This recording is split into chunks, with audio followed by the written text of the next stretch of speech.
I'm Leona Dooley. Welcome to the kitchen of Ebony, Ivy, and Thyme. If you do not know what a weeknight wonder is, then let me tell you. It refers to a meal, or a recipe, or a dish that is quick and easy and convenient for you, the home cook, to prepare on a busy weeknight. It's something that your family considers as delicious, and it's satisfying because it can be whipped up without a lot of time or effort. And because of that, it makes it perfect for those evenings when you want a tasty, homemade meal, but you don't have the luxury of spending hours in the kitchen. So let's get started tonight. If you want a weeknight wonder, then we're starting here with just a tiny bit of oil in the bottom of this pan. I'm adding some kielbasa, and you'll notice that there's not very much. I've made sure that I have enough for one person's serving. Once they start to have just a little bit of color on one side, I'm going to go ahead and add some sliced mushrooms. And you know, we prepared those sliced mushrooms in advance. So that's saving us quite a bit of time. When you have an easy and delicious meal, you have to make sure that you have good, well-seasoned food. And so because of that, I'm adding a little salt and a little pepper at this point. And then toward the middle and then at the end, I'll taste it again to make sure that everything is well seasoned.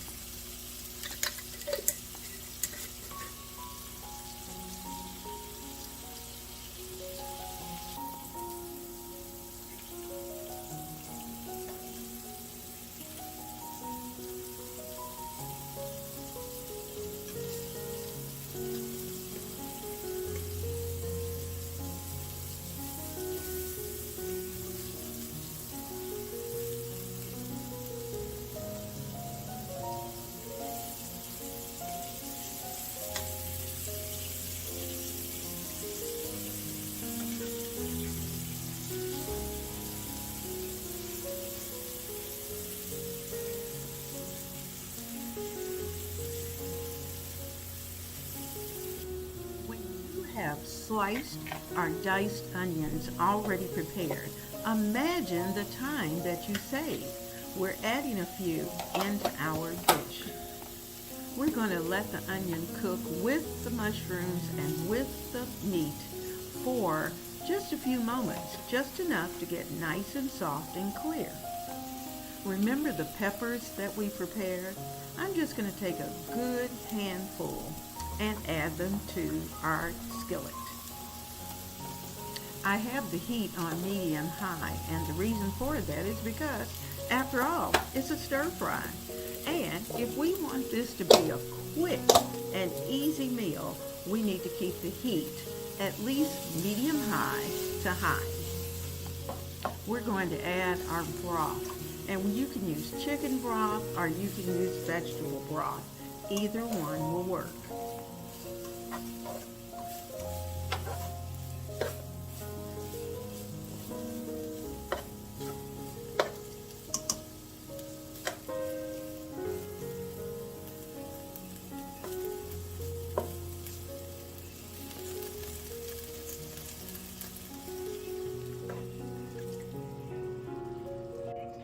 Let's add the cabbage, and then we're going to do a little more seasoning because, after all, we've added quite a bit into the skillet, and I know for sure it's going to need a touch more pepper and maybe even a little bit more of the house seasoning. Now, you know, I've also brought in some Bragg's amino acids, and we're going to add a couple of tablespoons of that, and that's going to add the taste of salt that we need.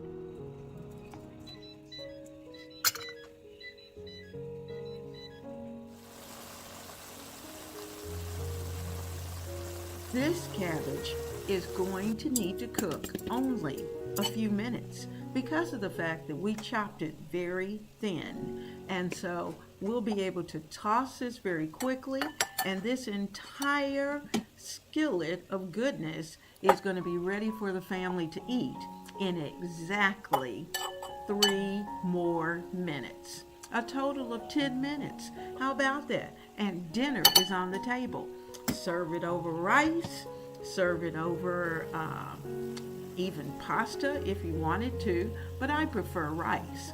Whether it's white rice or brown rice, that's your choice. But get you a bowl and let's get ready to eat.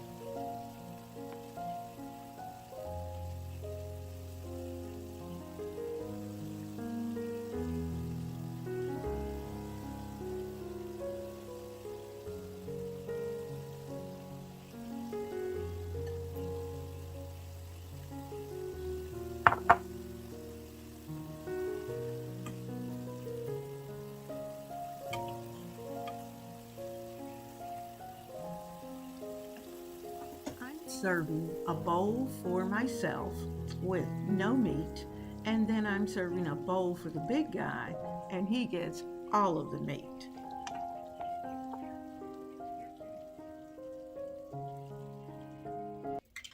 Pot pies are some of the most comforting foods that you can possibly serve to your family.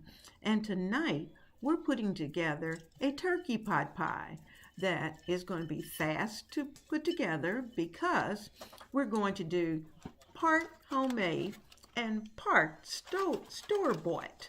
So, stay right there. I'm using a tart dish tonight. And the reason for that is because, number one, it doesn't stick. But I like to use just a tiny bit of Pam because I like what it does to the bottom of the crust. And so we're spraying a little bit, and as you can see, that Pam is just a little bit wild. So we're going to go back and use a brush and make sure that we've taken care of all of the dish. We're going to add 2 tablespoons of butter. And you know, butter is going to make it taste very, very good. Once that's sizzling, let's add in some already chopped onions. And we're using red onions this time, so we're just going to let that cook down and simmer just a little bit in the pan and in that butter, because that will season the butter and it'll be absolutely delicious.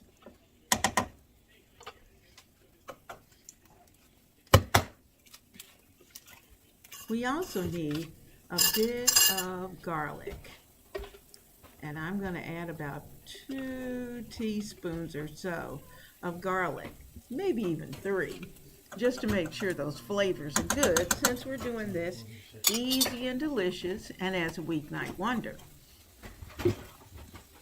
Now, you know, my go-to is the Classico traditional basil pesto.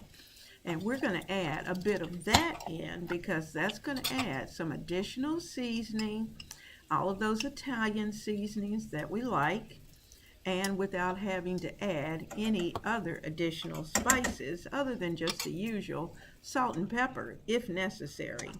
But I don't think we're going to need all of that.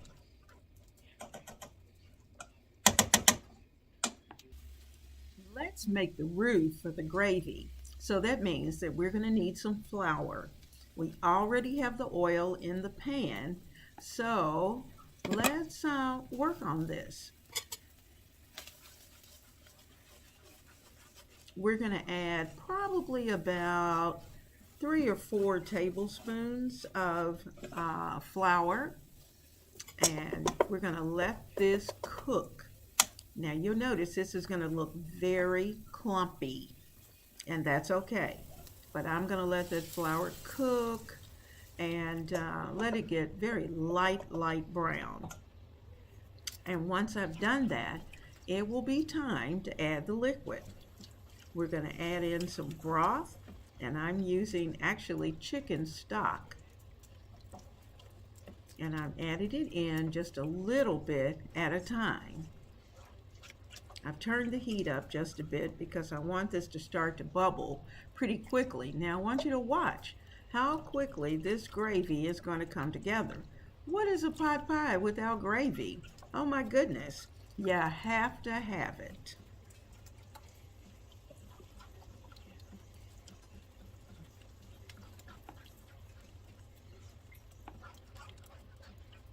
Now remember, we only added a small amount of liquid to begin with. And the reason for that is because I wanted that little bit of liquid to come together, and then I'll add the rest. So just add it in little bits so that your gravy will come out perfect. You won't have any lumps, and you'll see that this gravy is going to thicken up. And once we add our vegetables, we add our turkey, oh, it's going to be amazing. Now, somewhere in here, you might want to taste this just to make sure that you have plenty of pepper. And if you need to add salt, then you can.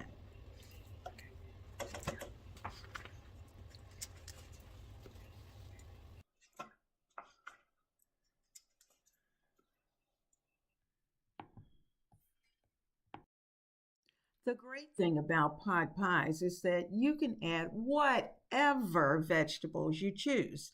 I'm starting with some yellow squash that I had that needed to be used. Let's see, after the yellow squash, let's add in some green onions. Those are the little spring onions, so I'm adding in a couple of handfuls of that. And then I'm also going to add in mushrooms. They're necessary.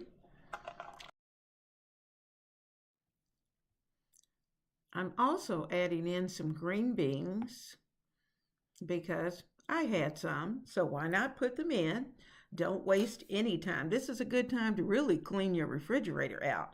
I'm finishing off those peppers that I had. We're going to put those in. Look how colorful this pot pie is going to be. And in addition to that, I'm going to chop up some turkey, and these are the leavings from my carcass. So I'm sprinkling in 1 teaspoon of salt because it was necessary. We needed it. And I'm going to add in some house seasoning just to kick up the black pepper, the garlic, and the onion powder. And you'll notice that I only put in 1 teaspoon because that's all we needed. So give this luscious mixture a stir. Ugh, I could eat this out of the skillet, but we're not. We're going to place it into that pie dish. Before we do that, let's give it a little sprinkle of Bragg's aminos. And I'm finishing off this bottle. Perfect.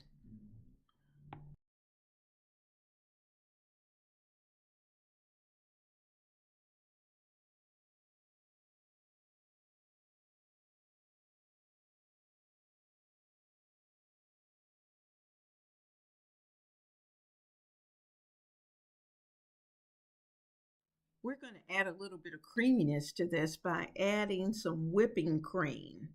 And I'm just going to eyeball the whipping cream. I want just enough in there to add a bit of creaminess because of what we've done. Most of the time we would have added in a can of cream of mushroom soup or cream of celery soup, but instead we made our roux, made our gravy. We're going to add the cream. So no soup was necessary. Everything came from scratch. So let's give it a taste. That tastes pretty good. Let's get it into the pan.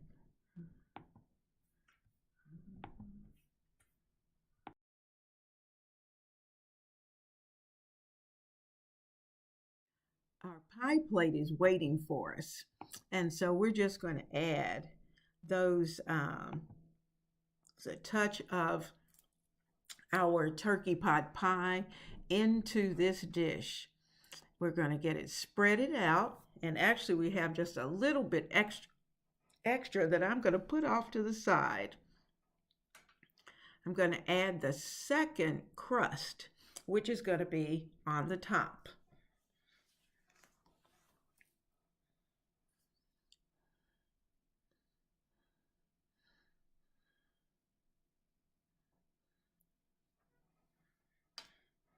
Notice how that just lays down very nicely.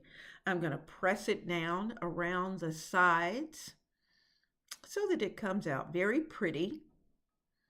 Then I'll take my scissors and start to add little vents so that it can bubble, and I'll know exactly when it's ready in the oven. It shouldn't take long at all. Now, these scissors are not as neat as a knife would be, so I think I'm going to have to get the knife anyway. So I'm going to make some little indentations,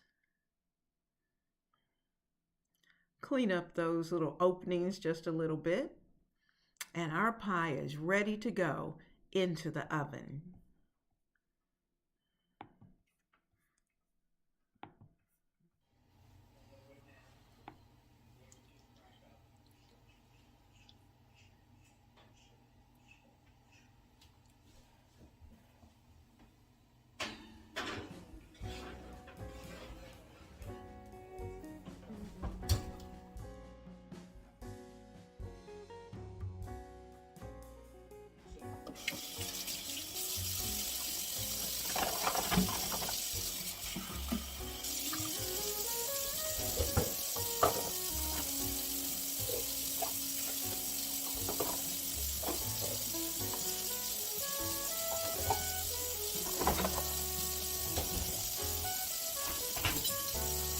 Hope you have enjoyed these 2 weeknight wonders. You know, when you're preparing for the holiday, every day should be special. But most of all, every day when you're in your kitchen should be an opportunity to prepare an easy and delicious meal. And so these 2 little weeknight wonders are certainly ones that you're going to want to add to your repertoire of menu selections. Enjoy! Come back for more easy and delicious weeknight wonders at Ebony, Ivy, and Thyme.